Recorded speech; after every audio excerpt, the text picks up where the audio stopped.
Assalamualaikum warahmatullahi wabarakatuh. Perkenalkan, nama saya Ibnu Sidik Fatauddin dari Prodi D3 Farmasi Setikes Muhammadiyah Klaten. Saya akan mewawancarai mengenai Pancasila dengan saudara saya. Saya akan mengajukan 3 pertanyaan. Pertanyaan pertama adalah, apa yang kamu ketahui tentang Pancasila?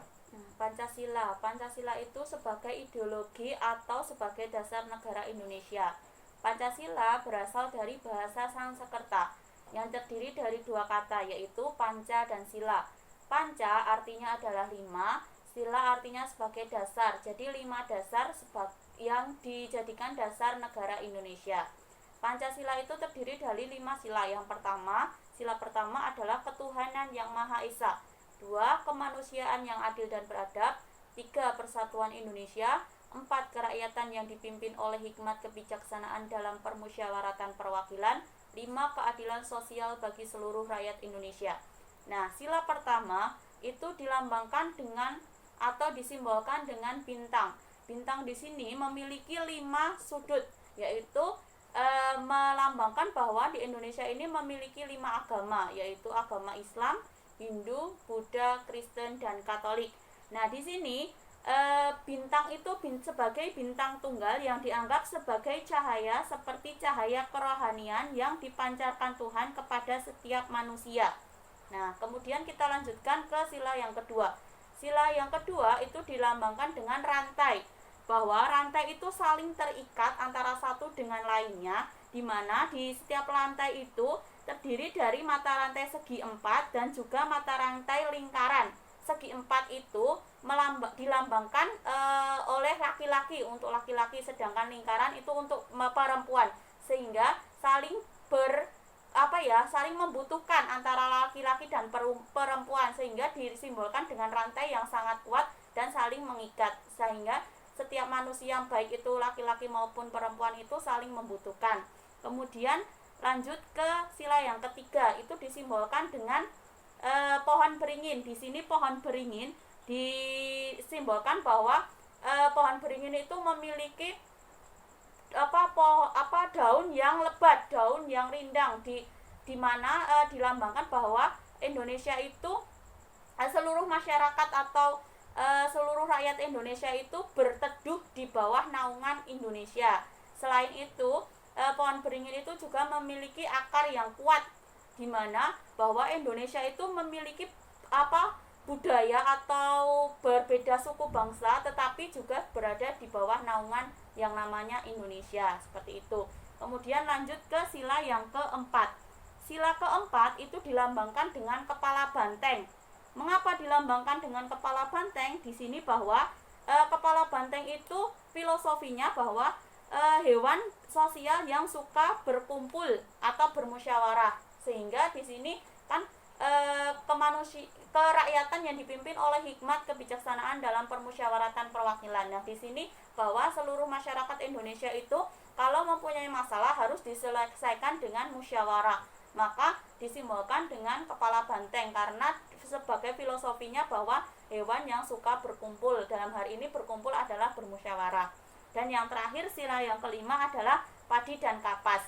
Nah, mengapa kok disimbolkan dengan padi dan kapas? Bahwa di Indonesia ini membutuhkan, bahwa manusia itu membutuhkan sandang dan pangan, makanya disimbolkan dengan padi dan kapas, seperti itu. Baik, pertanyaan yang kedua adalah, bagaimana sejarah lahirnya Pancasila? Ya, sejarah lahirnya Pancasila. Pancasila itu dimulai dengan adanya adanya isu kekalahan tentara Kekaisaran Jepang di akhir Perang Pasifik. Nah, tentara pendudukan Jepang di Indonesia berusaha menarik dukungan rakyat Indonesia dengan membentuk BPUPKI. Karena Jepang itu mau kalah, maka dia menarik perhatian dari masyarakat Indonesia untuk mendukung mereka dengan cara membentuk BPUPKI. Nah, BPUPKI ini nama Jepangnya adalah Dokuritsu Jumbi Chosakai. Nah, seperti itu. Nah, badan BPUPKI ini pertama kali melakukan sidang pertama kali pada tanggal 29 Mei 1945. Nah, kemudian Kemudian pada keesokan harinya, pada tanggal 29 Mei 1945, dia melakukan pembahasan mengenai dasar negara. Kemudian setelah beberapa hari tidak ada titik terang, pada tanggal 1 Juni 1945, Bung Karno mendapat giliran untuk menyampaikan gagasannya tentang dasar negara Indonesia yang dinamakan dengan Pancasila. Jadi pencetus nama Pancasila pertama kali adalah Soekarno atau Bung Karno, seperti itu. Pidato yang tidak dipersiapkan secara tertulis terlebih dahulu itu diterima secara aklamasi oleh segenap anggota BPUPKI. Nah, selanjutnya BPUPKI itu membentuk panitia 9 atau panitia kecil untuk bertugas untuk menyusun undang-undang dasar dengan berpedoman pada pidato Bung Karno pada tanggal 1 Juni 1945 tadi. Maka dibentuklah panitia 9 yang ditugaskan untuk merumuskan kembali Pancasila sebagai dasar negara berdasar pada pidato yang sudah dikemukakan Bung Karno tadi, yang dijadikan dokumen tersebut sebagai teks untuk memproklamasikan kemerdekaan Indonesia pada tanggal 17 Agustus 1945. Seperti itu. Baik, pertanyaan ketiga adalah bagaimana penerapan sila Pancasila dalam kehidupan sehari-hari? Ya, saya jelaskan satu persatu dari sila pertama. Sila pertama tadi adalah ketuhanan yang Maha Esa. Nah, berarti kalau ketuhanan yang Maha Esa itu urusannya manusia dengan Tuhan. Berarti salah satunya adalah dengan kita menjalankan semua apa yang diperintahkan oleh Tuhan, baik itu dengan beribadah ataupun dengan bersedekah, berdoa atau yang lainnya. Itu bisa kita lakukan karena urusannya itu adalah antara manusia dengan Tuhan, seperti itu. Kemudian untuk sila yang kedua adalah kemanusiaan yang adil dan beradab. Dalam kemanusiaan yang adil dan beradab di sini bahwa setiap manusia itu, setiap warga negara Indonesia itu memiliki hak dan kewajiban yang sama, sehingga kita harus saling menghargai dan menghormati dari perbedaan-perbedaan tersebut. Misalnya saja, ketika kita berbeda pendapat antara teman satu dengan teman yang lainnya, maka kita harus saling menghargai, tidak boleh mencemooh pendapat orang lain, seperti itu. Nah, selanjutnya adalah Persatuan Indonesia, sila yang ketiga. Nah, di sini Persatuan Indonesia, bahwa yang sering kita sorot adalah bahwa sekarang masyarakat Indonesia itu lebih sering menggunakan produk dari luar negeri. Itu ya boleh, tapi lebih baik itu menggunakan produk dalam negeri, produk Indonesia sendiri. Jadi itu merupakan rasa cinta atau bangga terhadap bangsa Indonesia. Kemudian juga melestarikan budaya Indonesia itu sendiri. Sekarang anak zaman milenial sangat tidak suka dengan kebudayaan Indonesia, meninggalkan kebudayaan Indonesia. Salah satunya kebudayaan sopan santun.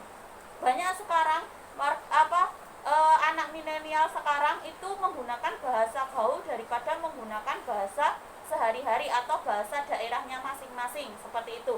Berarti dia secara tidak langsung tidak menjaga kebudayaan Indonesia itu sendiri. Kemudian bergotong royong dalam kehidupan bermasyarakat, tentu saja di dalam masyarakat terutama di desa itu masih menjunjung tinggi namanya gotong royong, seperti itu. Kemudian juga melakukan kerjasama untuk menjunjung keutuhan NKRI gitu, supaya tidak terpecah belah lah, istilahnya seperti itu. Lanjut untuk sila yang keempat, bahwa sila yang keempat ini tadi sudah disimbolkan dengan kepala banteng, suka berkumpul atau bermusyawarah. Nah, berarti apa? Bahwa di sini ketika kita ada mempunyai masalah, apapun itu masalahnya, baik dengan keluarga, baik dengan teman atau sebagainya, itu tidak boleh dengan cara berkelahi atau yang lainnya, hal-hal yang negatif lainnya, tapi dengan cara bermusyawarah, seperti itu. Karena dengan musyawarah akan menyelesaikan masalah yang akan terjadi. Nah, selain itu, misalnya saja di sekolah atau di kampus istilahnya, pasti ada namanya diskusi kelompok. Nah, diskusi ini juga termasuk apa cara penerapan sila Pancasila yang keempat. Di dalam diskusi itu pasti adanya pendapat. Nah, saling menghargai pendapat antar teman, seperti itu. Lanjut untuk sila yang kelima, itu adalah contoh penerapannya adalah bersikap adil. Nah, di sini yang susah. Bersikap adil itu artinya seimbang antara satu dengan lainnya, tidak boleh membedakan antara satu dengan lainnya. Misalnya saja, ada seorang guru, misalnya ada seorang guru itu muridnya itu memiliki kepintaran yang luar biasa, yang satunya itu ya sedang-sedang saja, dia malah memilih merujuk ke yang lebih pintar, suka kepada yang lebih pintar, sedangkan anak yang sedang-sedang saja diabaikan. Itu tidak boleh. Namanya juga siswa, sama-sama siswa, itu juga harus saling untuk berhak untuk mendapatkan ilmu yang sama, seperti itu. Jadi misalnya saja yang lain, misalnya ada seorang ketua RT atau ketua RW misalnya. Nah, dia juga tidak boleh bersikap tidak adil kepada rakyatnya atau kepada bawahannya, tidak boleh. Dia sebagai ketua, dianggap sebagai ketua, itu juga harus bersikap adil kepada semuanya. Tidak boleh membedakan antara satu A, B, C, D, E dan yang lainnya, itu tidak boleh, harus saling adil, harus bersikap adil. Namanya ketua, kepala itu harus bersikap adil, seperti itu.